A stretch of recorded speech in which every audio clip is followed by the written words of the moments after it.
By Rampage Jackson. And that's it.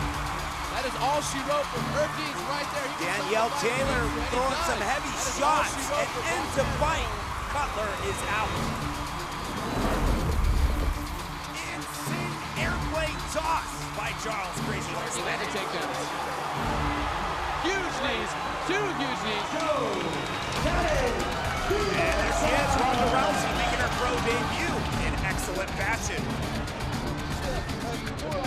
Jamie Colleen just destroying. Cutler says, no more, I'm out.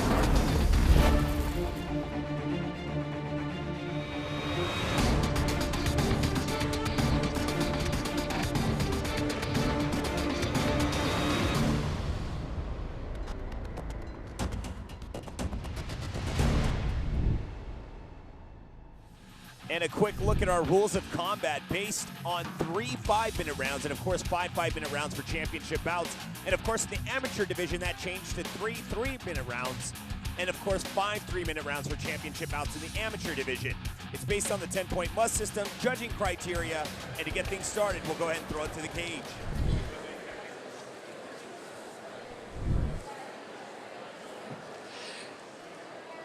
Here is the heat, Dominic Martin. Dominic Martin coming down to the cage right now. He's a very promising amateur. I've seen him fight a few times. He's very well-rounded, shows some great wrestling skill.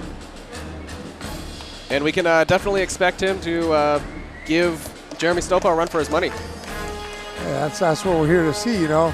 These guys, young, and on top of that, you know, it's 160, 160 pounds. So these guys are going to be quick out here, you know. It's no slow action. Yeah, Jeremy Stopa, he's a very explosive fighter. We've seen him in the past. You know, he's had a very successful career so far. Dominic Martin, a little bit newer, but still, you know, he's definitely gonna put up the heat. He's definitely gonna, you know, give him a run for his money. Yeah, you always want. I mean, when you're coming out here, and you know, you want to get someone that's been here a little longer. You want to, you know, show off a little more. So there's no holding back. You just got to make sure you go out there, give it your all, and ain't no regrets. Yeah, of course. You know, both these guys are amateurs, you know, so they're definitely going to be putting all the stops on the table because they want to show, these judges want to show anybody in the crowd what they could do, you know, anything that's going to help them go pro.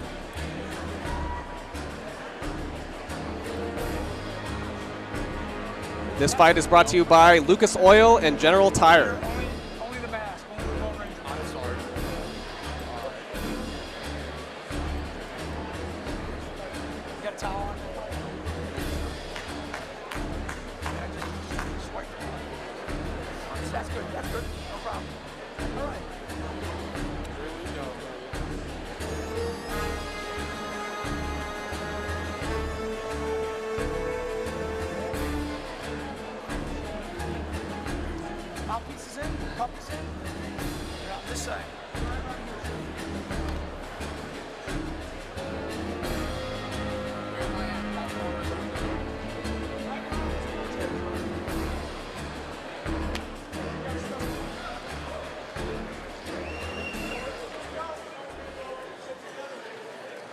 Here is Jeremy Stopa. Jeremy Stopa making his way to the cage right now. He's a very, you know, as we said before, he's a very explosive fighter. Comes out strong, usually ends strong. He's really got, you know, he's got great endurance. He can last the whole 5 rounds if he needs to. He's definitely going to pose a huge threat for Dominic Martin. Yeah, well, it's a good thing they're all going 3 rounds, though. But most definitely, I mean, he came out a little more serious than Dominic. So, I mean, he's here to handle business. Ain't no playing around. Jeremy Stopa, he's definitely the more technical fighter of the two, but that's not to discredit Martin at all. He can definitely hold his own regardless of how tough the fighter is. Well, Jeremy's got a nice physique here. So let's see if these muscles, you know, don't play a factor too, you know, because When fighters carry muscle like that, they get tired quick. I don't know, I think you were saying that he could go the distance easily. Let's see if he proves me wrong.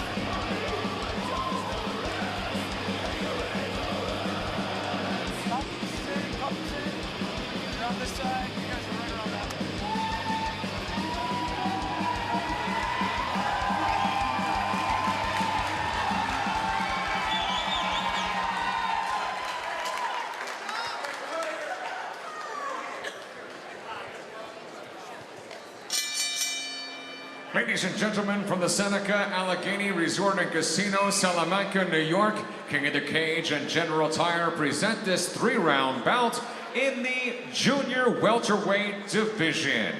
Your referee in charge of the action, Todd Anderson. Introducing first, in the Lucas Oil blue corner, standing 5 feet 9 inches tall, official weight 158 pounds. Ladies and gentlemen, from the rockin' city of Cleveland, Ohio, presenting the Heat, Dominic Martin.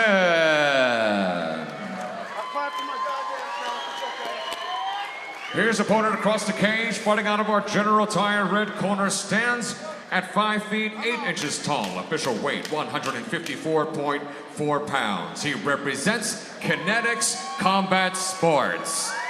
Ladies and gentlemen, from Newfane, Niagara County, New York, presenting Jeremy Stupa. All right, Dominic Martin versus Jeremy Stupa. Let's see what this match holds.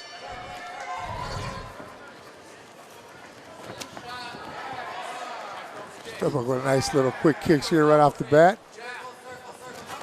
Yeah, Stupa definitely the initiator in most of the fights I've seen him in. Martin with a nice reversal there to get off the ground. What a surprise Stupa, but Stupa, I mean, he is aggressive. Yeah, and Martin each proving a really, really nice defense. He's countering moves very well. Stupa, though, locking down into position here.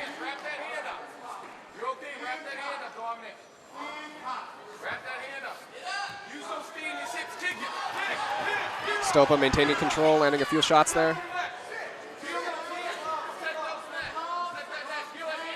You know, the only thing I see right now with Stupa, he's quick, he's moving quick, but he's not securing his positions too well. You know, when he had him on the ground right there, you know, he just jumped up and just tried to get some shots in on him, but then, like I said, keep Martin down. So it allowed Martin to jump right back up, and right now, I mean, he's got him in a, what is this, anaconda possibly? Anaconda choke?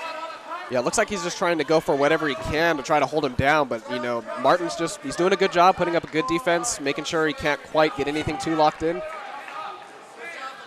giving himself some options. Oh, got a guillotine right there. Could be over. It's fairly deep, yeah. That's it. Well, I didn't get to see him go the distance, but it was nice and quick. Yeah, definitely. Take a look at the replay right here. I mean, that was a nice, you know, reversal right there by Martin on the ground. But right here is where, you know, Stupa just gave Martin too much room. But I mean, it set up that guillotine right here for Stupa, which was nice.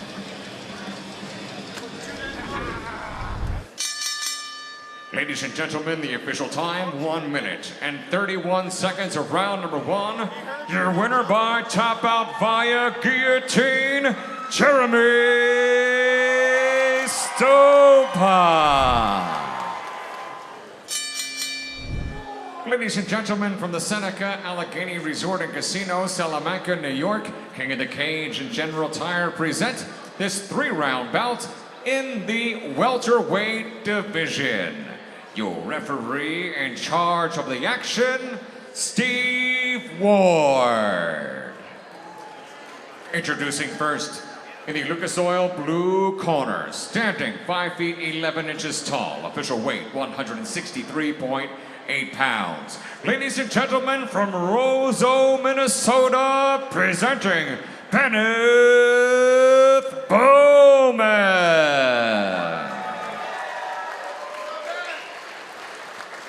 His opponent across the cage, fighting out of our General Tire red corner, stands at 6 feet tall, official weight 169.2 pounds. He has fought out of the Knockout Factory and Salamanca Fitness. Ladies and gentlemen, from Salamanca, New York, presenting Art, the Salamanca Strangler Ludwig. All right, Benett Bowman versus Art Ludwig. Let's see what these two fighters have to bring to the cage. Oh, nice push kick right there to the midsection. I don't think Bowman liked that too much. Oh yeah, Bowman definitely felt that. Bouncing right back though, looking like he's staying in the game. Oh, you got to keep moving. You know, that's the secret to any good fight. Oh, Another rough hit. yeah, that was a little too low though.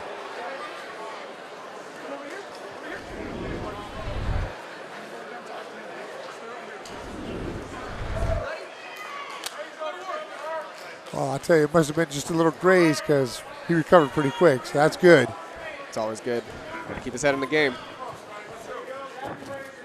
Oh, this could be, oh, that's it right there. Wow, very quick. Odd fight, I would say, definitely, but hey. It was. But you know what, though? I mean, like I said, those two shots at the end, I mean, like I said, when Ludwig connected, look at that, straight to the chin right there, just confused the hell out of Bowman, and the next one just followed up, and that was it. Ladies and gentlemen, the official time, 36 seconds of round number 1.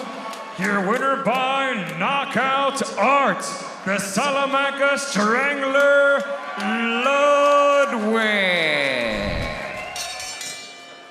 Ladies and gentlemen, from the Seneca Allegheny Resort and Casino, Salamanca, New York, King of the Cage and General Tire present this 3-round bout in the lightweight division. Your referee in charge of the action, Todd Anderson.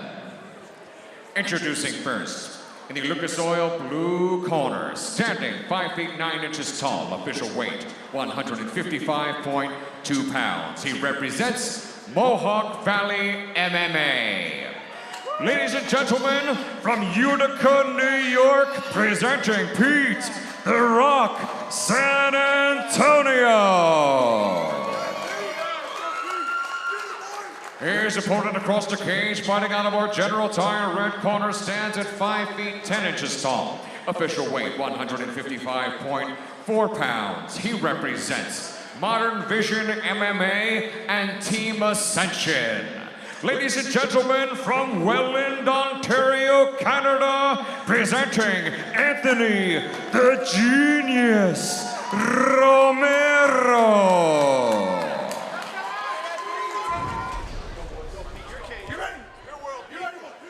Pete San Antonio and Anthony Romero getting ready to square up right now. Let's see how long this one lasts, you know. First two were pretty quick.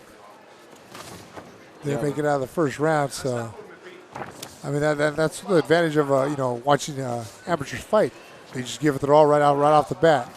They don't fill out too much, and there you go. Look at that, just nice beautiful shots right there. These two fighters seem to be just a little more careful than the last few I've seen. They're kind of taking their time a little more, measuring out their shots, testing the waters. True. I mean, if they you know, anyone told about the first two fights, they said, hey, watch what you do out there. You know, don't be just jumping in gun ho because you get your clock. Yeah, you never know what happens now.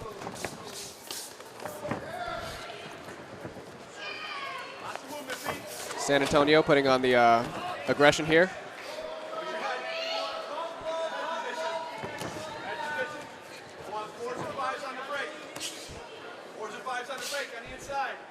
Good body shots by Antonio right there. Romero doing whatever he can to defend. Nice job getting off the fence. You know, that's the last place you want to be, is just stuck on the fence taking some shots. Definitely.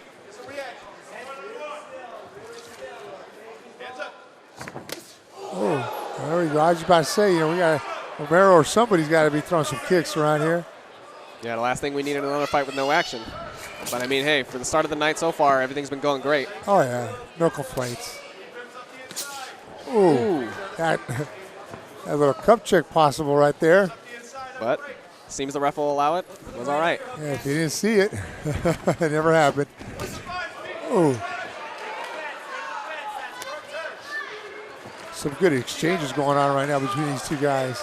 Oh, yeah. Antonio definitely putting on a little more of the aggressor role here. He's going in, landing some nice strikes, but Romero keeping good control of his head whenever he comes in, and just like that, takes him down. Yep. Let's see if we can do some damage here, or, have some good success here at the bottom. On the ground, I should say. Romero looking a little more in his element on the ground. Well, I got to give it to Antonio. I mean, he's holding him off pretty good, defending himself, so he's not taking no damage.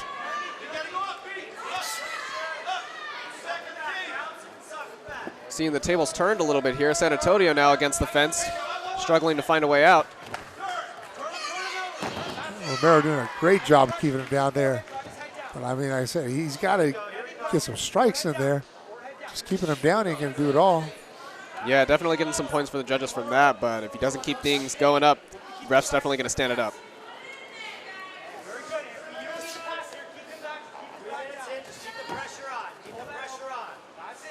San Antonio trying to maneuver his way out from against the cage, but Romero just keeping on top of him, not letting him get anywhere, not even letting him breathe. He's picking his shots good here. He's keeping control, which is great. He ain't letting San Antonio move around too much. And when he gets that clear opening, he takes that shot.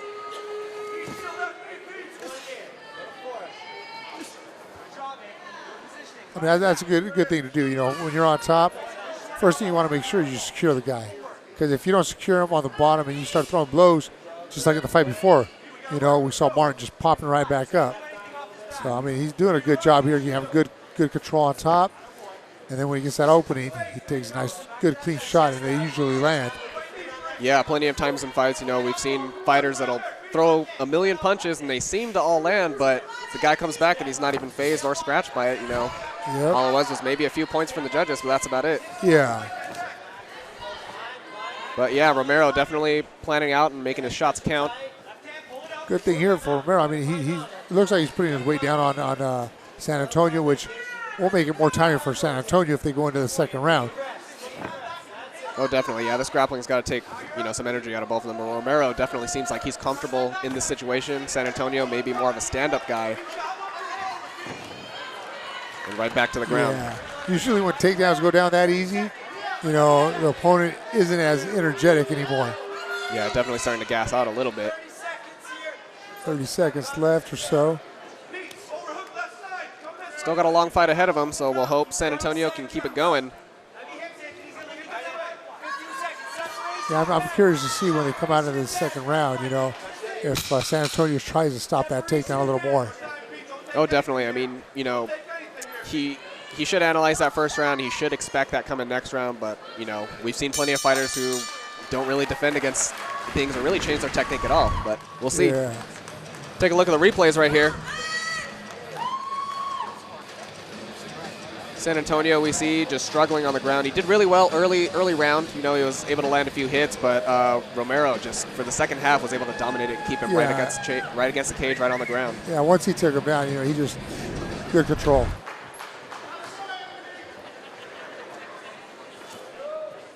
Coming into the second round here.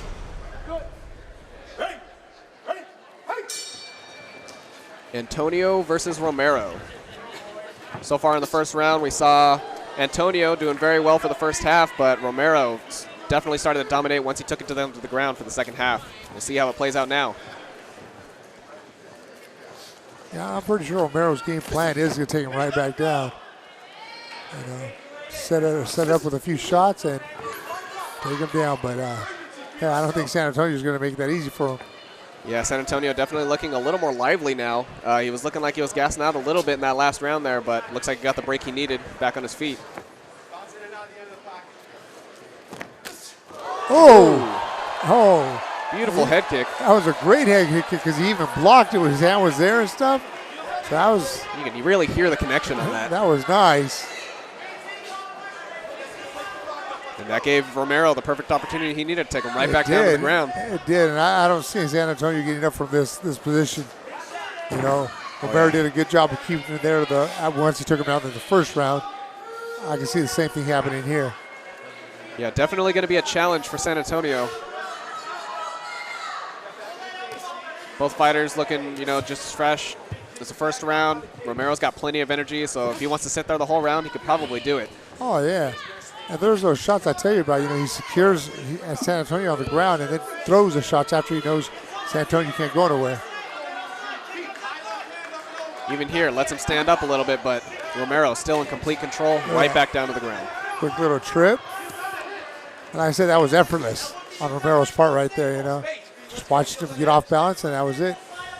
Yeah, Romero definitely looks like he has a plan this fight, especially after spending that first round just analyzing, testing the waters, figuring out what kind of fighter San Antonio is. He's able to exploit. Oh, yeah, you know what? And from that takedown, I can see if he lets San Antonio get up, he makes him work for him to get up.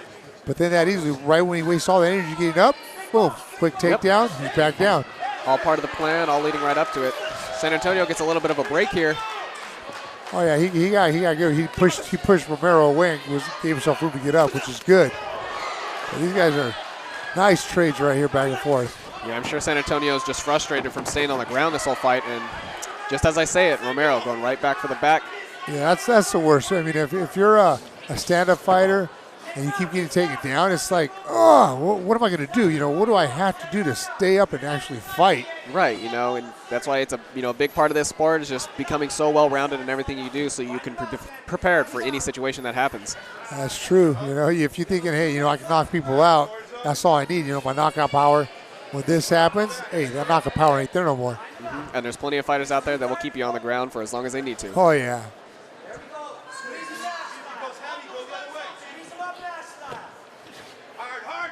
San Antonio looking like he's in a little bit of trouble here. I seen a little bit of blood. I don't know exactly where it's coming from, but it was on San Antonio's face. I don't know if it was a mouthpiece or not, but it looked like blood. Yeah, definitely some kind of light injury. Yeah, there's a little bit there. I mean, those elbows are doing some good damage there. Oh yeah. The sharpness of the bone, if it's just landed perfectly, elbows, especially to the face, it doesn't even have to be full contact. If it just wings them, that's still enough to split the skin. Oh, yeah.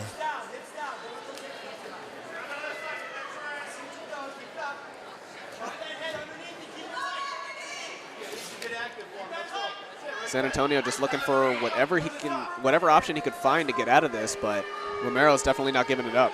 Oh, no, he's not leaving no openings. Yeah, there's a little bit of blood coming out. Right behind his eye. What is that, his left eye right there? Yeah, definitely see that. It's dripping.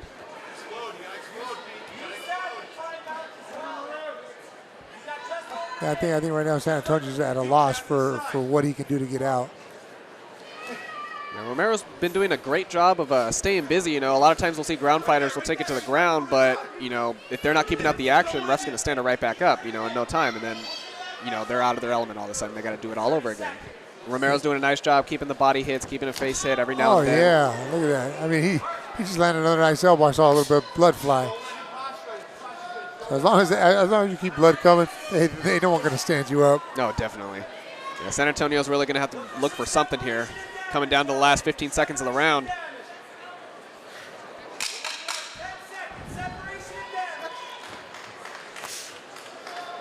Well, we're going to make it into the third round, so we'll see how the third round goes for San Antonio. All right, we'll take a look at the replays as we head into round number 3. Beautiful head kick right there. It just barely got past his hand, I think, and that's what got him to go down. But then right here, Romero, I mean, he just attacks, and takes him down at will. I mean, yeah, Romero definitely had a game plan, this round. He knew exactly what he needed to do, and he did just that. Kept him right to the ground. Pete San Antonio versus Anthony Romero. It's been an exciting first 2 rounds, and we're heading into round 3. We're going to see, how this develops. San Antonio definitely probably looking to improve on this situation, but if Romero keeps it up, he's definitely going to stay in the lead. Yeah, I know. San Antonio, he's got to finish this fight. I'm pretty sure, Romero's got 2 rounds on him right now. So he's got to go all out for it right now. Oh yeah, San Antonio's got to push hard this round. It's this or nothing, because I mean, if it goes the same way as we've seen the last 2, it's definitely going to Romero, no doubt. Oh, even if San Antonio dominates in this round, I mean, he already lost the first two. So like I said, there's only one way to go for him, and that's a finish. It's very true. San Antonio, you know, he looks to be a stand-up fighter, so he may have the capabilities to do so. It's just a matter of if he can do it.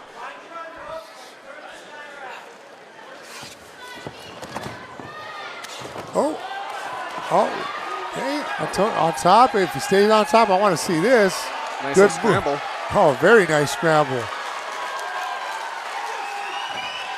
Yeah, San Antonio knows. He knows this is the time to shine. This is the time he's got to do some damage. So better, if he's going to do anything now, this is the time to do it. Yeah, I was hoping he would be able to hold Romero down to see if, you know, he could do something to Romero from the top.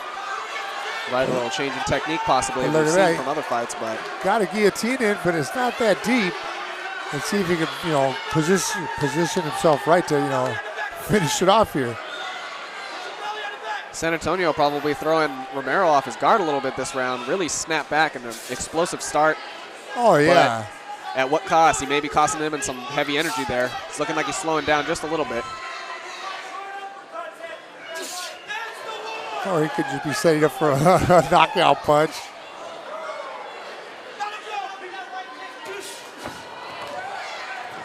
Romero looking for the takedown. And he gets it. You know, I mean, this first minute right now of this fight was great. I mean, exciting, everything like that. You know, I was thinking, hey, San Antonio's got a chance now. But right now with this takedown, I mean, I've seen what he did the last two rounds, and he wasn't that successful on the bottom. Yeah, you know, we can never predict anything, but, you know, going off of what we've seen, Yeah. it's not looking too good. No. I mean, it's looking good At least for not Romero. for San Antonio.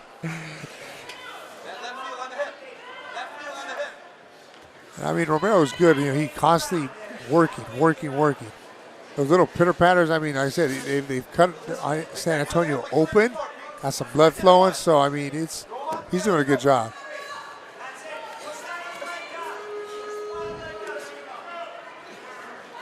Coming up on 2 minutes pretty soon here, round number 3. San Antonio, not in the best position. It's it's a familiar position to him for the last 2 rounds. He knows that he's got to get out of it now. If he doesn't do it now, there is no other time to do so. No, yeah, I mean, like I said, looking at his movement, I mean, he's doing the same thing he did in the first 2 rounds, which is not much to escape. You know, he tries to tie him up a little bit, but at the same time, he's taking punishment. So, I mean, I could see this ending right here with him on the bottom, Romero on top, landing strikes, good strikes too. Yeah, it's definitely looking like, and San Antonio, he had to have lost a little bit of stamina from those heavy hits in the beginning. He started off explosive, probably hoped he could possibly end it there, but wasn't quite enough, and now we hope he's got a little bit more energy to finish out the fight, but Romero looks like he's going to dominate now, and it's his time to end it. Oh, yeah, I mean, you got, 70 seconds left, and, I mean, when San Antonio was standing, yeah, he was doing good. But I think mentally, too, right now, he went on the ground. He's like, dang, I haven't been able to get up from the bottom. What am I going to do? And like I said, he's just taking punishment down there. Yeah, San Antonio, he's staying a little, he's not moving too much. He's trying as much as he can. Romero, but just is locking him down. And once he gets him set back down again on his back, it just feels like, he has nowhere to go. I'm sure it's just frustrating, but, he's got to do whatever he can. Especially taking those shots to the head, shots to the body every so often. Oh, yeah, and like I said, it ain't the same thing. Romero doing a good job of switching it up. Going from strikes to elbows, body shots, head shots, all over. And like I said, he's dropping his weight on him good, keeping good control. Yeah, 20 seconds left in the round. He's definitely looking good for Anthony Romero.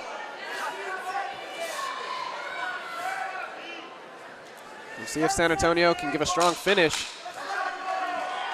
Oh, I see Romero giving a strong finish right here. Definitely. He's making sure it's a clear-cut decision right here. And that'll be the end of the fight. Romero definitely showing some great promise. This is his fight. first, second, and third round, he dominated, you know, a couple, you know, not to discredit San Antonio, he did great a couple of, you know, in a couple of rounds, definitely in the beginnings, first half, he was explosive, landed a few punches, they were heavy, and, you know, Romero got rocked. But. Oh, no, yeah, he did. I mean, like I said, that scramble you guys just saw, you know, I mean, he was moving. Everything was going good until this happened right here. Right back to the ground. Once he went down, I think in his mind he said, damn, you know what, I'm stuck. I ain't going to be able to get out of here. But Romero, he didn't ever let up off him. You know, he just kept the pressure on and kept those strikes coming. Yeah, he stayed calm, he stayed cool, and he stuck to his plan, and it worked. We'll see what the judges have to say coming up.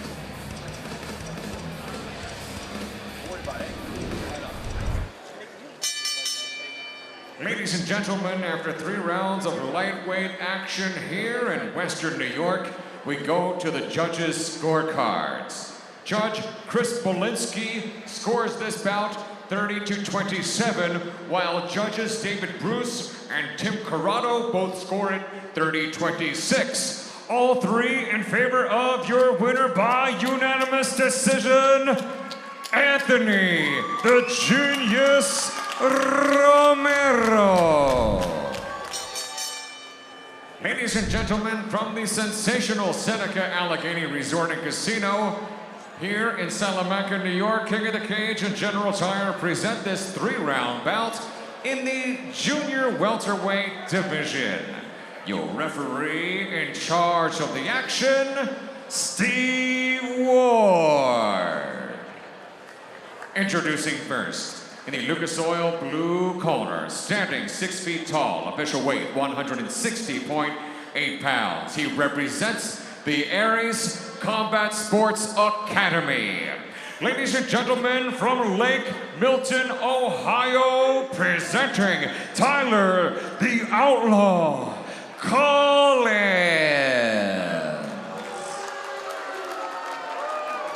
His opponent across the cage, fighting out of our General Tire red corner, stands at 5 feet 8 inches tall, official weight 159.8 pounds. He represents Buffalo United Martial Arts. Ladies and gentlemen, from Buffalo, New York, presenting Keith Ferrant.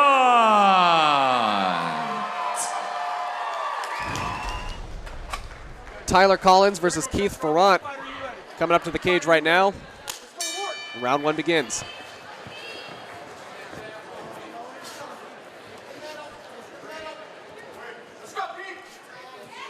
Collins looking to test the waters a little bit. Ferrant just sticking to the center, really waiting it out. It looks like you could be waiting for that one shot right there. There it is. Got that opportunity. Yeah. Sometimes a little patience goes a long way.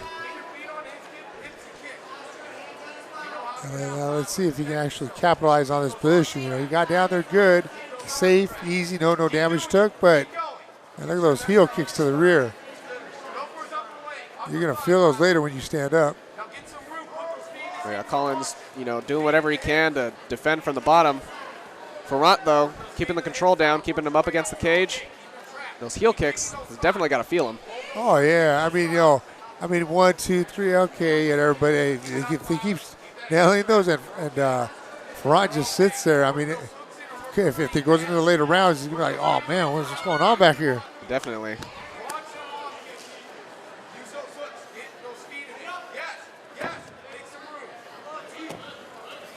Like Colin was trying for a triangle, but Ferrant caught onto it. Yeah, Ferrant doing an excellent job at defending here. Collins, to his credit, you know, doing what he can to get out of that, you know, situation, but Ferrant is on it. For this position right here, Collins put himself in a bad position, you know. I know in jiu-jitsu, you know, this is a good, you know, way to reverse yourself from here, but when you got the cage there and someone on you hitting you, it doesn't work the same because, you know, you put an arm under your leg, under his leg, and you trap it. Then your leg's trapped, so now, hey, you're down 2 limbs. And the guy on top's got 1 limb just to nail down on you and put the hurt on. Yeah, it really leaves them in a helpless situation. They're just open for strikes, you know. Whatever strikes they can land in, whether they're soft or hard, they're still going to be making points in the judges' eyes. Oh, yeah. That's the one thing people got to realize, too, is like jiu-jitsu is great. But when you're getting hit, you can't just rely on jiu-jitsu all the way. You know, you got to know, hey, if I'm getting hit, either I'm going to do this execution or I'm going to get hit, and it's going to be over. Yeah, it's either strike back, you got to fight, or you sit there and you submit. All right, let's see the break up here. Standing back up. Ferrant taking the center cage again. If I can predict something, I'm assuming he's probably going to wait it right out for that same opportunity we saw earlier. Possibly, you know, if Collins throws a lazy kick to the midsection, he'll catch it, take him right down.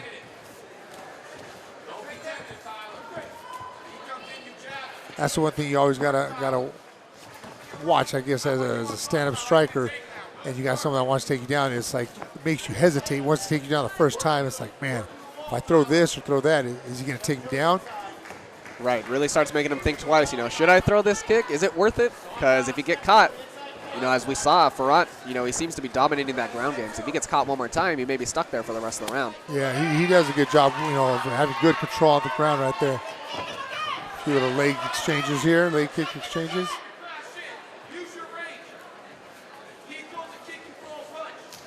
Ferrant looking very focused, very patient. Collins just looking for whatever opening he can get. Look at that, there's that kick. He threw you know, it's a little sloppy. And Ferrant did everything he could to try and grab it through Collins off balance, and boom, he ended up on the ground.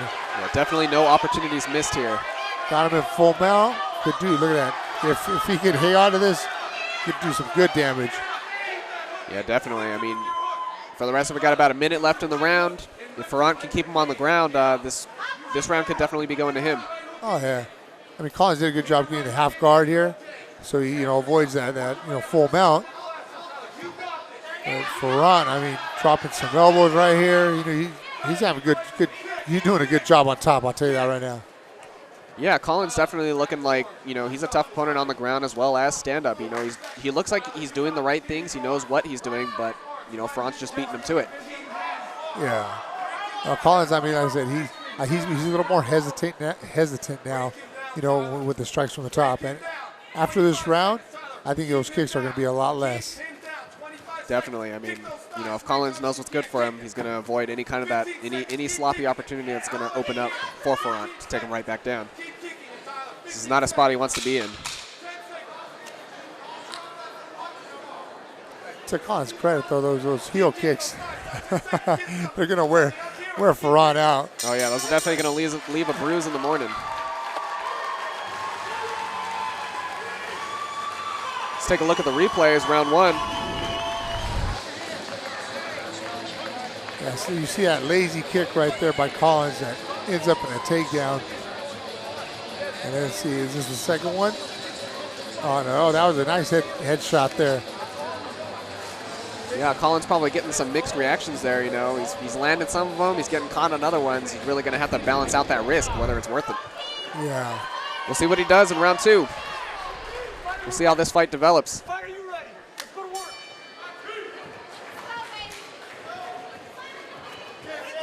Let's see if Collins' corner told him, hey, on those kicks, throw them with, you know, intent to hurt. Don't just be lazy with them.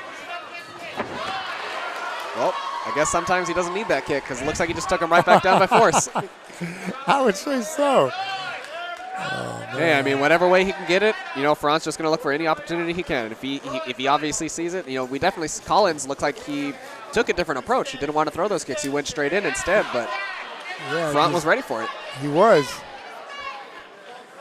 I got to say, right now, Collins doing a pretty good job trying to go for a knee bar. It'll be interesting to see how this turns out to be after the scramble here. I mean, Ferrant doing a good job here trying to get out of it, you know, make sure, you know, Collins doesn't lock it in. Now right here, you know, it's any man's game. Whoever can finish off the move. This is a dangerous position here. We've seen many times. Oh, look at that.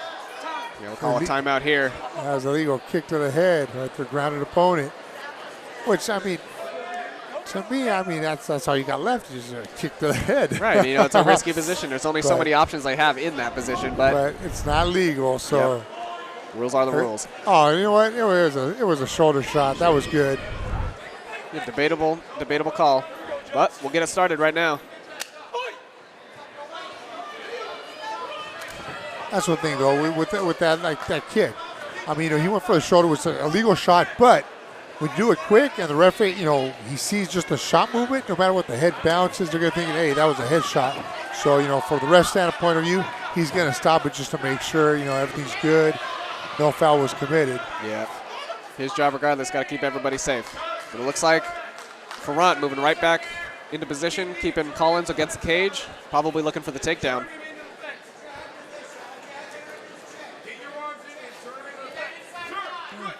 Collins doing a good job of reversing him. Let's see if he can capitalize from here.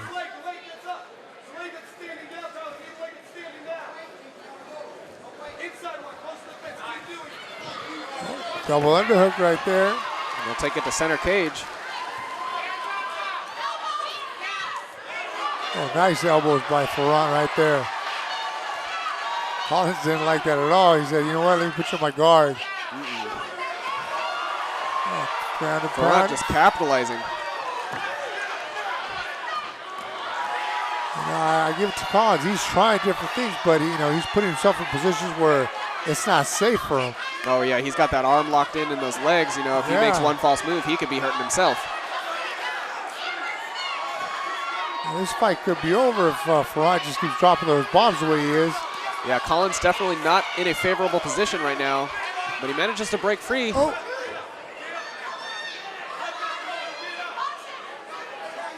Going for that knee bar again. Oh, possible. Oh, almost, man. You see a similar position. Ferrant doing a good job here of twisting out of that.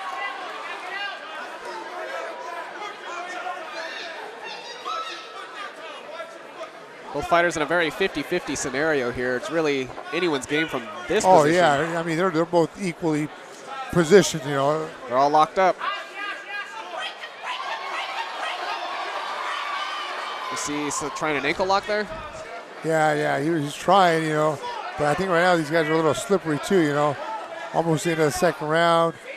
Yeah, they're sweaty and stuff like that. So it's hard to get a lot of submissions, especially when you're just going skin to skin like that. Yeah, sweat, definitely an aspect that, not a lot of people are paying attention to, especially, it's something that really affects the fighters right there that isn't talked about too much, but it has its hand in the fight.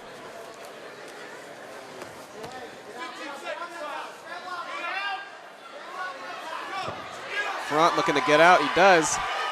Makes his way on top, change of position. That right there was just reaction. Who could react quicker to get up and get in a better position? And that was Ferrant, He wants it more right now. That's what he's showing. He really is. I mean, these guys, they've been going at it pretty good on the ground, moving back and forth, nonstop. So, you can see where Collins is a little bit fatigued. And on top of that, he's been taking a little more of the blows. But nonetheless, these guys are still going at it.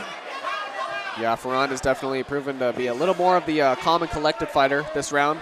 He's been watching Collins' movements. He's been obviously studying them, and he's been able to predict, a lot of things and turn bad situations into good situations. And right here, he's got all his weight on top of Collins. So, that's not good. Those body shots there. Yeah, Collins' stomach wide open. Exactly. Stretched out, too, Makes it even worse. And we'll close up round number 2. Ferrant looking like he's in the lead.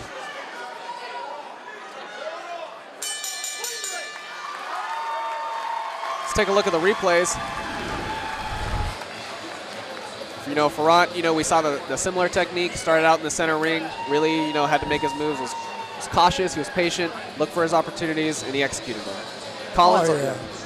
No, it was great. These guys, like I said, they're moving back and forth. The only problem is that Collins kept putting himself in positions that gave Ferrant opportunities to land strikes, blows, and, damage.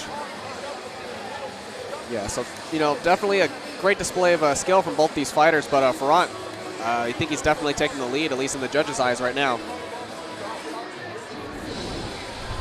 We'll head into round number 3 and see what happens.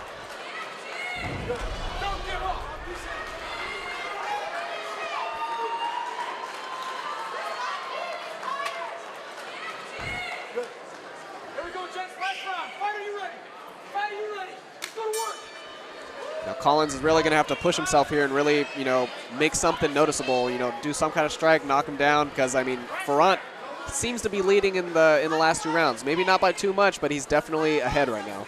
Oh yeah, he's had a lot more control over the situations. You know, whenever they get up against the cage, Ferrant's got the more control. On the ground, he's on top. You know, there's good scramble between both guys, but in the end, Ferrant's coming out on top. Yeah, unfortunately, good scrambles. They're not coming up good, and the judges ask for points. So Colin's going to have to do a little better than that. We'll see what he can do. Ferrant taking that same calm, patient stance, taking center cage. Colin's just looking for his opportunity to strike. Hoping it doesn't just get flipped right back down on the ground. Well, I think that's what he's trying to avoid right now with this. He's like, I just don't want to go down. A little attempt at a spinning backhand there, but stopped by Ferrant. And that back fist was a little slow, so he'll give Ferrant plenty of time to see it coming.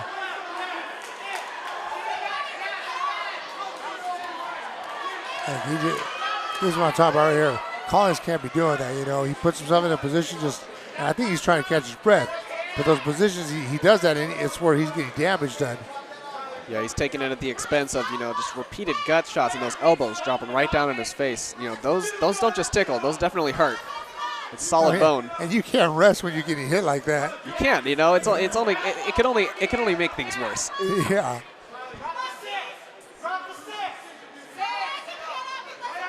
Ferrant just upkeeping that position.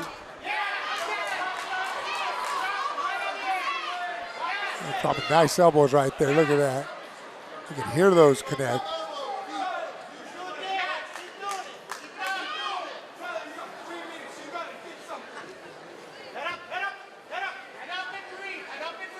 Collins trying to maneuver out.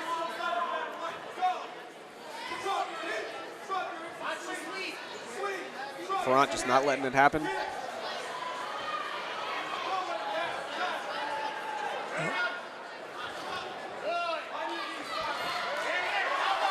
Look at that. Knee on belly.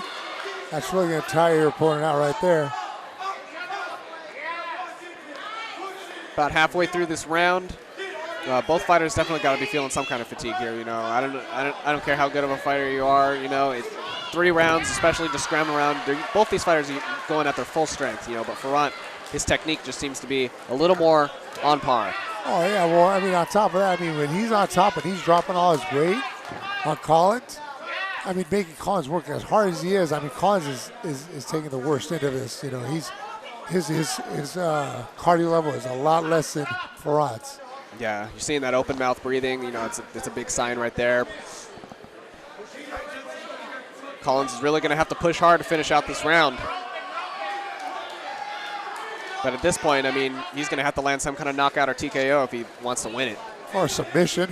Yep. But it doesn't. Like I said, unfortunately for Collins, I don't see that happening. Yeah, looking like an unlikely scenario, but we've been surprised before.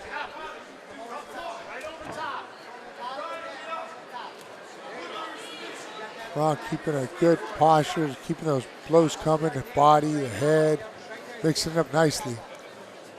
Ferrant probably feeling pretty confident right now. He's not. He doesn't look like he's expending too much energy. He's keeping good. He's keeping control.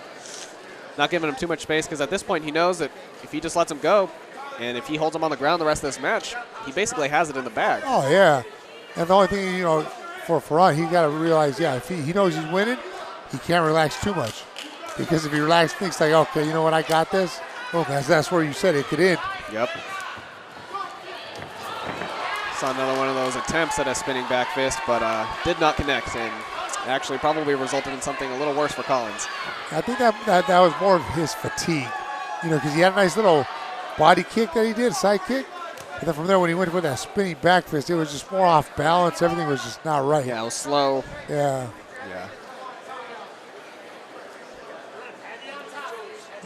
Last 20 seconds, I'm pretty sure Ferrant's going to keep him right here and just deliver some more body shots and head shots and in the round in a positive note for him. Well, I'm sure. All he can do is just keep control, and he's good. Last 10 seconds. Ferrant looking to capitalize, just earn a couple extra points right here at the end. And that's it. Ferrant using that same technique, staying in the center of the cage, looking for Collins to strike and just waiting for his opportunity. Takes him right back down to the ground, doing, you know, rinse, wash, repeat. Yeah, that's exactly what it was right there, you know. And every time Ferrant got on top, there was nothing Collins could do to escape, get up, you know. And when he did, it was right back to the ground. Yeah, Collins definitely looked like he was suffering a little more from fatigue this round, you know. But it's part of the fight. It's all part of the game. Ladies and gentlemen, after 3 rounds of junior welterweight action here in Western New York, we go to the judges' scorecards. Judge David Bruce scores this bout 30-25, while judges Chris Bolinsky and Tim Corrado both have it 30-26. All 3 in favor of your winner by unanimous decision, Keith Ferrant.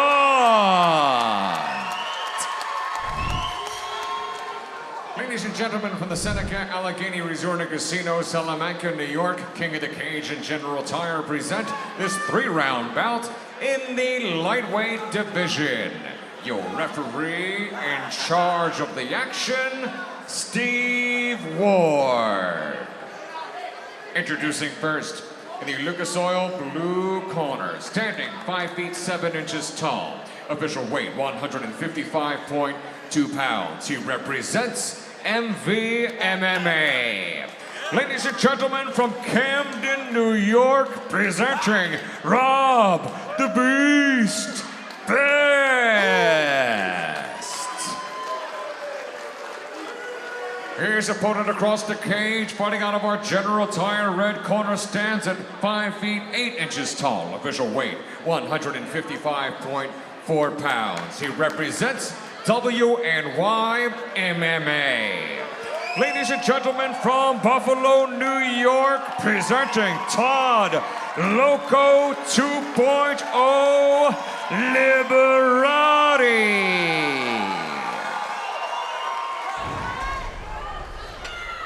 Robert Best and Todd Liberati coming up, fighting in round number 1.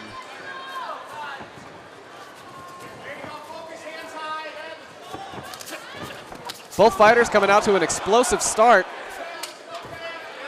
Best looking like he's going to take the top mount.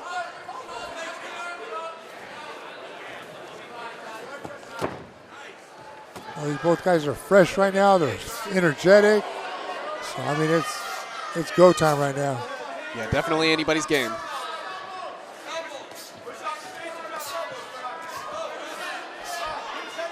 Liberati doing a good job of dropping some elbows from the bottom, strikes. I mean, he's just constantly keeping Best guessing right there.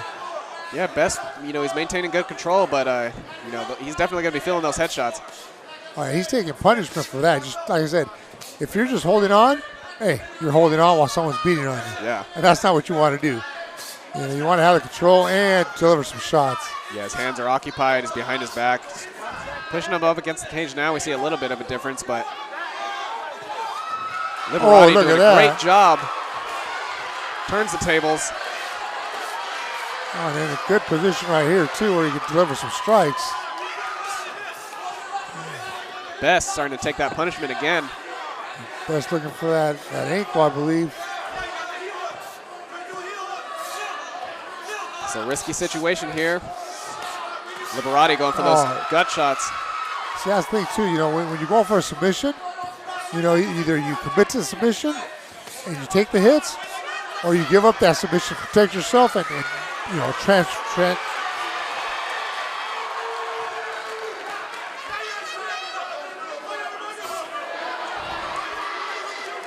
Best looking like he's in a pretty bad situation right here. Liberati landing those heavy knees. Yeah, those are never good from the ground right there. I mean, that's full force right there. That's going to wear you out really quick. Yeah, it's definitely going to wind him. Yeah, Liberati's keeping good pressure on him too right there. Look at that. Just unleashing. You know, Best really started out, you know, both these fights started out really explosive. Best looked like he was on top of his game, was ready to go, but looking like he's losing a little bit of that vigor here. Just trying to get out. I said he is trying everything, so that's a good thing. You know, it ain't no quit just because, oh, you got in a bad position. Yeah.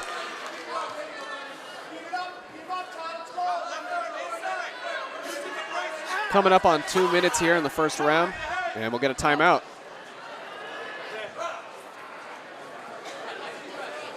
I don't know. I didn't see what happened. Not quite sure what that was for. We'll see what it was coming up right here. We'll see a replay. Must have been an elbow to the back of the head, possibly. You know what? That could have been it. If Best turned his head, and you know the first one got in, but if he kept doing it, most likely. And just right back into it. Best getting a little bit of a break there. At least he gets up off the ground. Yeah, that's a good thing for Best. Ooh, landing a nice shot right there, but too eager to come in right there. Look at that. Puts him in a bad spot. Liberati just really reading Best's movements. Yeah, that's one thing you got to always be careful. I mean, as a fighter, you know, you hit somebody, you get them good, and they go down or halfway down. You don't just bull rush them because they might not be out enough for them to, you know, for you just to run up on them like that. Yeah, looks can definitely be deceiving. You know, Best could have turned that into a great situation, but Liberati turned it right back around. And there we go, seeing those heavy knees back to the gut again. Liberati maintaining a good position. He's doing a good job right there. I mean, he's staying heavy, making sure Best works for everything, you know, and look at that body shot. That's what I'm talking about right there. Those body shots right there, Best fully extended. Ooh. Yeah, you know there's some power behind that. Oh, yeah, those never feel good. I mean, Best got a nice physique there. You get a six-pack, but that's still going to, you know, hurt when you're stretched out. Best just looking for any opportunity he can get out here and make some kind of progress. Liberati staying tight, looking to make full mount. I think he's trying to stay up. He's transitioned over to. Let's see if Best can stop Liberati from, you know, delivering all this damage to him right here in the last, you know, 20 seconds or so. So far, if I got to pick someone, you know, for taking this round, it's definitely going to be Liberati. He's just been in a dominant position for the most part of the round. Yeah, I know. He's been doing a good job. You know, when they go to the ground, he's got good control, and he's delivering a lot of damage down there. Coming down to the last bit of the round here.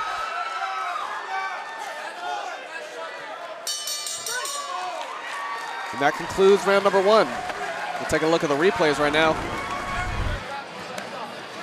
Yeah, these guys came in, you know, with some heat, but right here, like I said, it's like Best had a good position. He was on top, but he was just holding him. Wasn't doing anything to, you know, cause damage with it, which gave Liberati a chance to get the reversal and then show Best, hey, when you're on top, this is what you have to do. Yeah, definitely, you know, looked promising for Best at the beginning, but, you know, Liberati quickly changed that. We're back coming into round number two. We got Rob Best versus Todd Liberati. Well, we saw a very explosive first round, so we'll see if that continues here.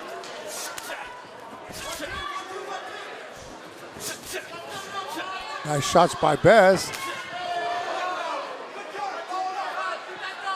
Best looking like he's taking his time a little more, staying a little more calm, focused. I think he's a little more tired. Oh, true. Oh, look at that. Straight into the guillotine. Just got to stretch him out. Use those legs, those hips.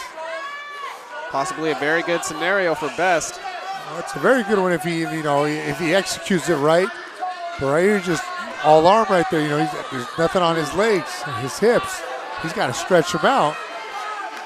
Got to do a little more. Liberati could just be sitting there, you know, take his head slowly creeping out. You can see his ears trying to pop out. Yep. You know, these guys are nice and shiny, which means they're slipperier. And look at that. Right out. And you know, they have an ideal window to make something happen, and if it doesn't happen, you know, works right out.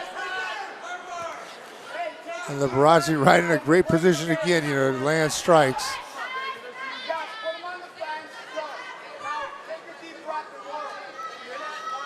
Let's see if Best got anything left in that tank to, you know, get him out of this position.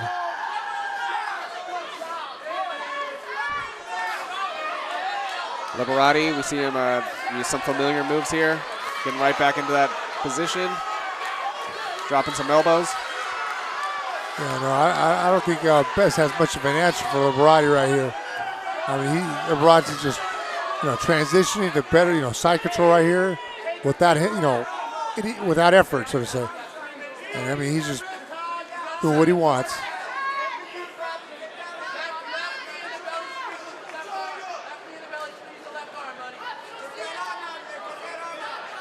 This match is brought to you by Lucas Oil and General Tire. Rob Best looking to do whatever he can to get out of this. Making a move here, but Liberati says no. He's going for that knee bar, but yeah, Liberati twisted him up nicely. Look at that. Put him in nice position right here. Dropping some beautiful shots. Exactly what Liberati wanted, I'm sure. It's definitely going to earn him some points in the judges' eyes. Oh yeah, I think it almost earned him a finish right there. If Best hadn't pushed more with his feet. That is true. A few more seconds of that, and I don't know if Best would have been able to take it. Look at that, knee on belly. Oh, good job by Best, though, getting off there.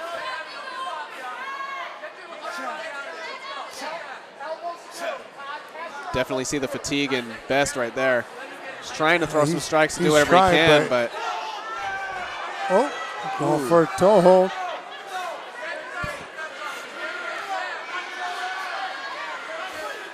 I think I'm going to try it because Liberati's just sitting there like, hey, there's nothing there. I'm going to hit you. Oh, look at those face shots. That's what I'm talking about right there. You got to let go of submission when that happens. Liberati still staying cool and collected. If he gets into a bad situation like he did right there, he's taking his time. He's going right where he needs to be, putting in some shots, letting him until he lets go. Yeah, I think fatigue setting into Best a lot here. Carrying Liberati all that, first round. And part of this second round right here, you get tired when you got someone on your back, on your stomach, everywhere, just dropping bombs on you. Oh yeah, definitely. We're coming into the latter half of the second round right here. Best coming off really explosive, came out great, but he's expending just too much energy, it seems like. And see it, Liberati is making great use of his energy, actually. He's staying calm, staying collected. He's not looking like he's breathing hard, not breathing too heavy at all. And still managing to put significant power behind his strikes. Oh, yeah, he's in a great position, full mount. Best is doing nothing other than covering up. He's not fighting back. He's not doing good for himself right here. He better do something more productive like that. Exactly, hold him down so he doesn't get his strikes, so that ref will stop the fight. Yeah, holding him down. There you go. Than taking hits to the face, and there he goes, flips him right over. Beautifully right there. That was perfect. Now let's get some strikes in, finish strong, maybe steal the round. It's possible.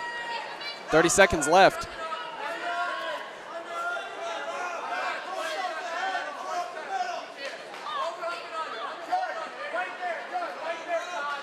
Well, look at that, Liberati doing a great job of just holding Best here, so nothing's being done. Best is not capitalizing on this position right here that he earned. Yeah, Liberati, definitely probably has the lead through the last two rounds, but Best is not giving him too easily. He's definitely not going to give up these rounds easily at all. He's making him pay for it. Gets this replay right here.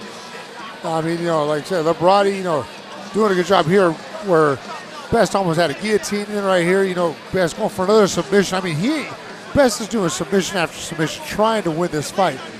But Best, like I say, staying relaxed and dropping bombs, which don't allow, Best to execute those submissions. We'll see what happens coming up in the last round here.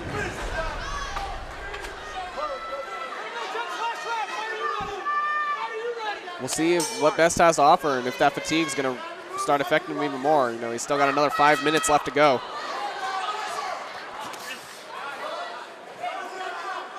Liberati probably feeling pretty confident right now. He knows if he keeps up what he's been doing the last two rounds, this fight's basically his. And here you got Best, going again for that guillotine choke. But as fatigued as he is, like I said, he's all crunched up. He needs to straighten that body out to straighten, Liberati out. Yeah, really get that extension.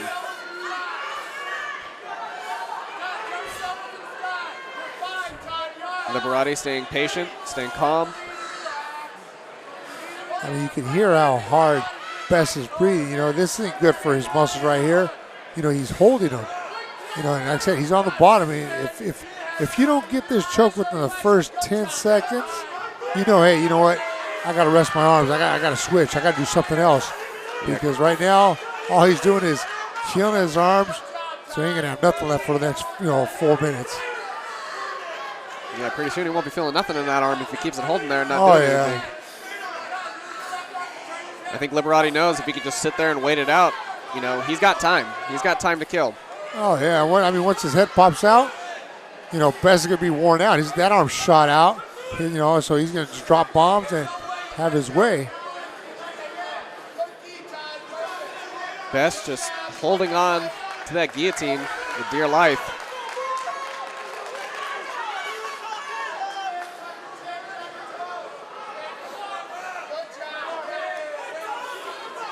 You see, I mean, you can see how Liberati, the higher he postures up, the less pressure there is on his neck. So he's safe. You know, he's going where he can breathe, and that's right there. You know, he's like, I'm comfortable here. I'm not doing nothing. Best just wasting that arm strength right there, and just his grip, his punching power, everything's being trained away little by little.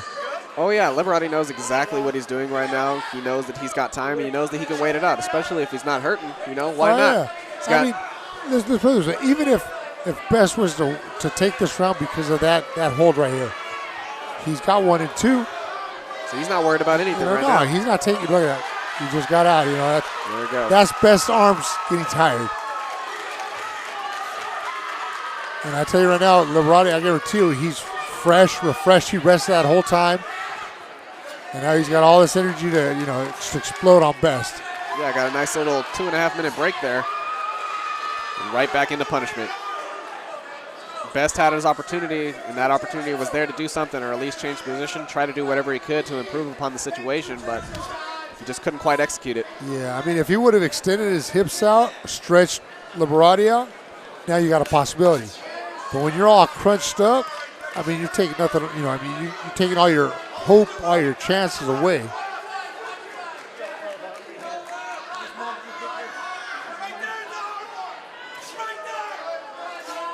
Liberati still sprinkling in little strikes here and there, just gathering those extra points from the judges. Oh, yeah. I mean, you know, half that round could have been Best right there with that submission attempt. But the second half right here, Liberati with damaging strikes. You know, like I said, all those strikes he throws, they connect. Really Best just trying to do whatever he can right now.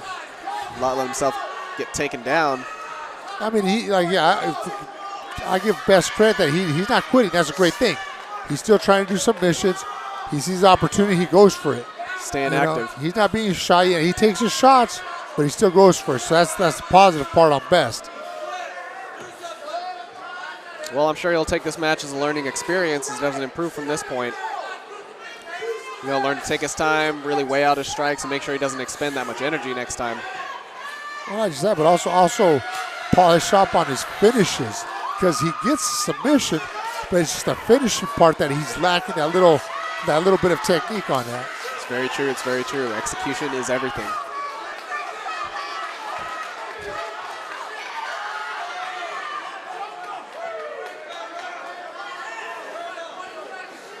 Rowdy just letting Best carry all his weight on him right there. So hold me up and I'll punch you. I'm not sure what's going through Best's mind right now. I mean, you know, I'm sure he's running out of ideas, trying to figure out just what he really can do. Yeah, he's probably thinking 10 seconds, all right. I'll be done in 10 seconds. Better start moving now. It's now or never. And that'll close out the end of the round. Great fight between these two fighters. Very explosive, very strong, tough opponent, you know. Definitely looks like Liberati's game, you know, but Best gave him a run for his money. Oh, yeah, you know what? Best he never gave up. You know, he was never out of it completely, so that's the positive. He tried submissions attempts. He put himself in positions where he could attempt a submission. But at the same time, Liberati able to counter that and deliver strikes. We'll see what the judges have to say. Ladies and gentlemen, after 3 rounds of lightweight action here in Western New York, we go to the judges' scorecards, and all three judges at cage side, Chris Polinsky, David Bruce, and Tim Corrado, score this bout exactly the same way. 30-27, all three in favor of your winner by unanimous decision, Todd Loco 2.0 Liberati.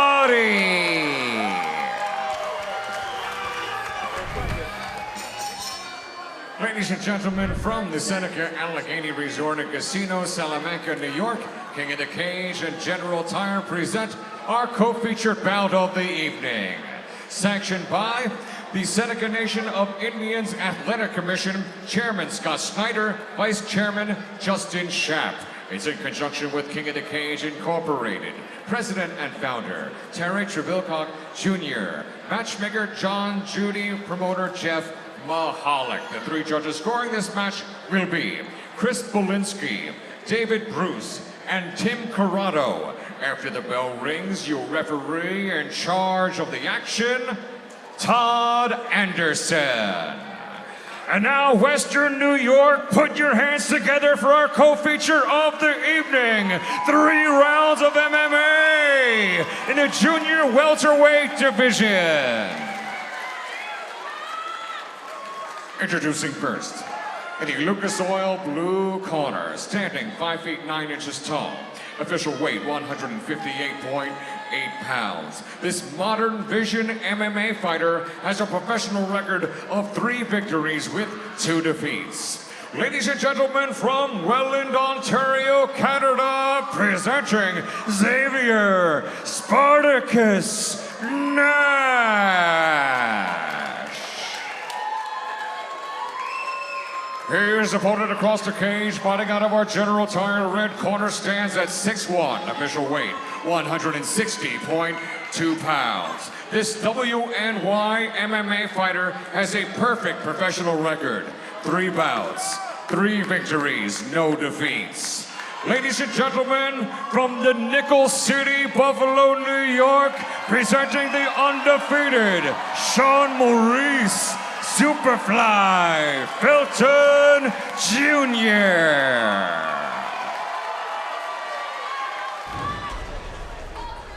In the cage now, we have Xavier Nash versus Sean Superfly Felton.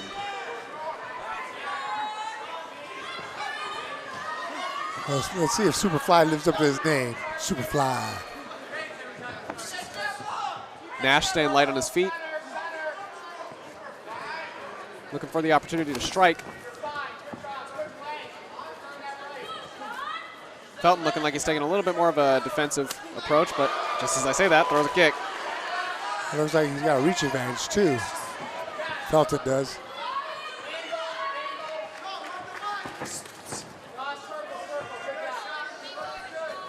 Pretty even match summed up so far. Both fighters just testing the waters, waiting for their opportunity. I think it's really going to come down to a matter of speed. Who's going to execute it first? Yeah, I mean, they're both going for that knockout punch, knockout kick. What I like is they're standing up. You know, I haven't seen a takedown attempt.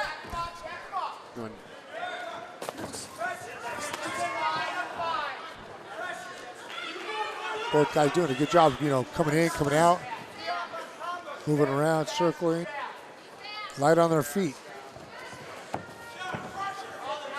Good. We got a lot of speed, along with power too, you know, from these two fighters coming up. Felton, he's got a great record.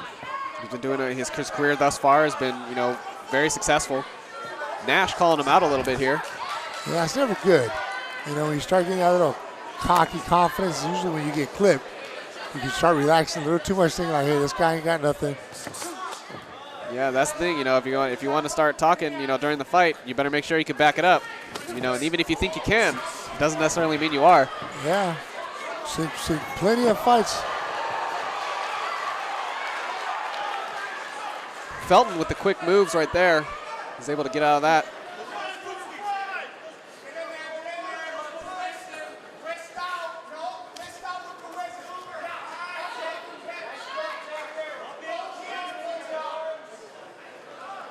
Nash maintaining a firm position right here up against the fence, looking for the takedown.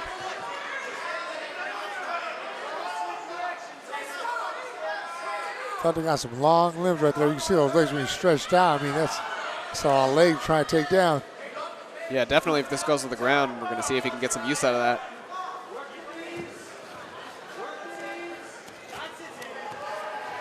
Nash just really determined to get that takedown. Felton doing a great job of defending.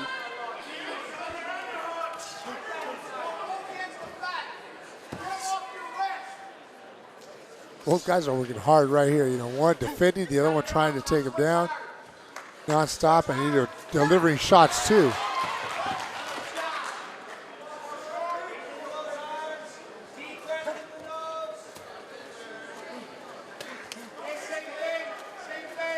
This fight is brought to you by Lucas Oil and General Tire, presented by MAV TV. We've had a great night of fights here tonight.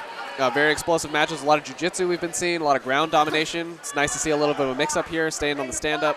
Oh, yeah. Oh, no, this is a little change right here. You know, dirty boxing going on. Guys, you know, a few takedown attempts, but mostly stand-up right here. Nice.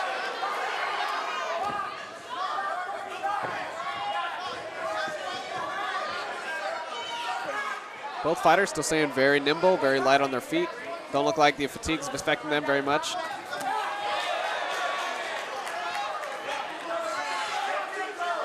Fairly even fight. Whoa. It was up until that kick right there. I think it landed right on the chin. Across the chest, onto the chin. Just took Nash right off his feet. Just like that. We'll catch the replay on that kick. I mean, you see Nash coming in here with some heavy hits. I mean, these guys, like I said, they're going back and forth. Good takedown right here by Nash. But like I said, a little uncontrolled, just going off it. And then right here, boom. I think he clipped him with his knee a little bit on that kick. Ladies and gentlemen, the official time, 3 minutes and 56 seconds of round number 1.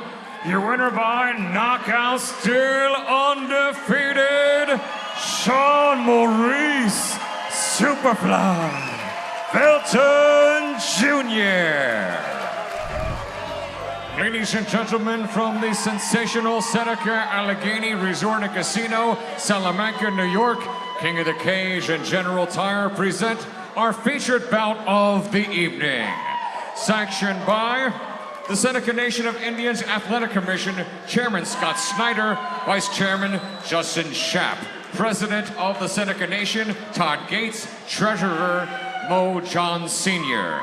It's in conjunction with King of the Cage Incorporated, President and Founder Terry Trebilcock Jr., Matchmaker John Judy, Promoter Jeff Mahalik, Timekeeper at the bell, Nicole Corrado. The 3 judges scoring this bout will be Chris Bolinsky, David Bruce, and Tim Corrado.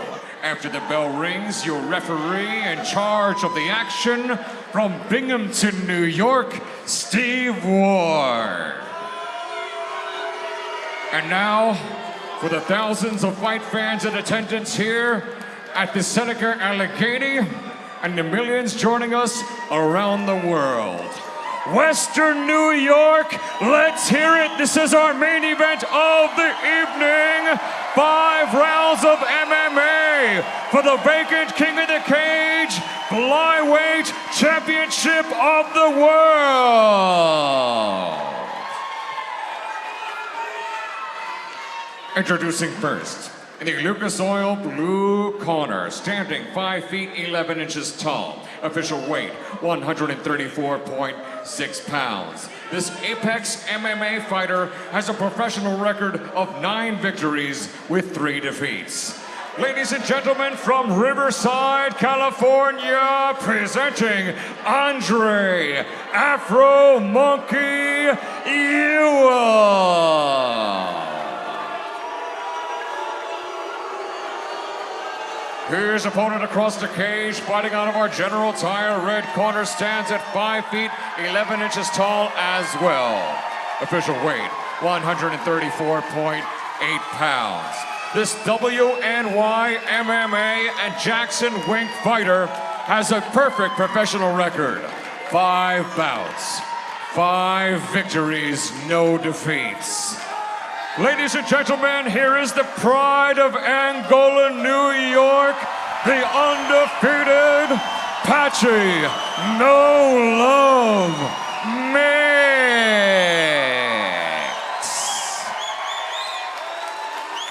Once again, your referee in charge of our championship 5-round main event, Steve Ward, now with the final instructions. Okay, gentlemen, we went over the rules in the back. Protect yourself at all times. Listen to my commands at all times. If you want to touch gloves, do it now. Back to your corners. Round 1, we have Andre Ewell and Pat Mix. This is our main event of the night. Sure to be an exciting bout. Right off the bat, we see Pat Mix going in for the takedown. As we usually see with his fights, you know, he's a great ground fighter. He's got great wrestling, great jiu-jitsu, you know.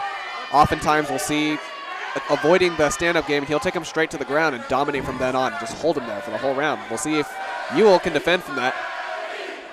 It looked like he's seeing a triangle there, but Mix got his leg there to avoid that. He steps out to the side, doing a good job there of countering.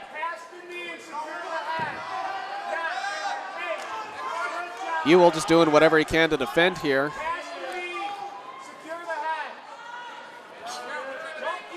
Ewell as well, you know, he's got a very successful career here at King of the Cage. These are two fantastic fighters, very nimble, you know, very well-rounded, great fighters. We really see, you know, it's honestly anyone's match. But Pat Mix here looking like he's getting a little more control in.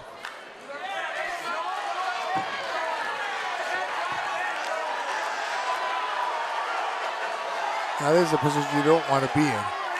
You got two hooks in, you got someone in your back, and you know, Pat Mix is a little bit larger of both opponents here, longer limbs.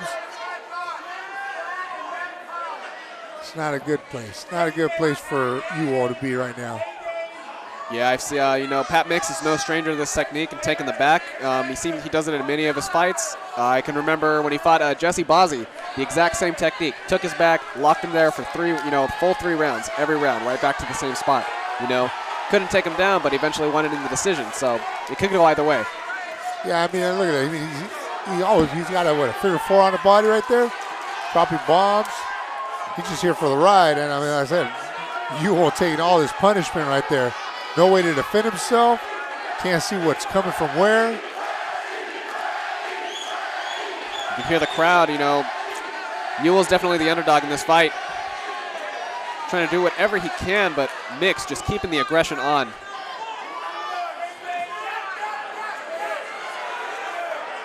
Trying to sink in that rear naked choke. Looks like he might have it. Oh, it's deep. It's That's done. it. Just like that. Great display of skill from both these fighters, but Pat Mix just came in with a plan, to exactly what he wanted to do. Yeah, you know, I mean, he, like you said, you know, he's a ground guy. He knows what he's going for, and he goes for it. He doesn't hesitate, doesn't stop, doesn't slow down until he gets what he wants. Yeah, went straight for the back, got that back, landed enough hits as he needed to do, just threw Ewell off for just that right amount of time to slip his hook in, or slip that arm right in. Yeah, once it got in, it was over. You know, I mean, it was just a matter of time, you know, just for Ewell to say, you know what, yeah, it's deep enough.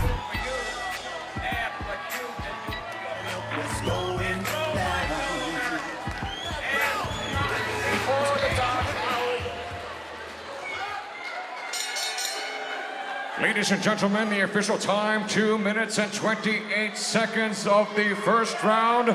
Your winner by tap out, by rear naked choke, new King of the Cage, Flyweight Champion of the world, the pride of Angola, New York, Patchy No Love Mix.